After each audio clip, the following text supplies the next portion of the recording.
शरद पवार यांनी प्रतिक्रिया दिली आहे की आमच्याकडे राज्यसभा जागा लढवण्यासाठी संख्याबळ नाहीये, बहुमत नसल्याने निवडणूक लढवण्यासाठी आम्ही प्रयत्न करणार नाही असे शरद पवार यांनी म्हटले।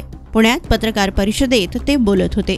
त्यामुळे भाजप 3, शिवसेना शिंदे गट 1, राष्ट्रवादी अजित पवार गट 1 आणि काँग्रेस 1 असे 6 उमेदवार राज्यसभेवर जाण्याची शक्यता आहे। तर लोकसभा निवडणूक तोंडावर आहे, अशात महाविकास आघाडीतील जागा वाटपांचा तिढा सुटलेला नाहीये।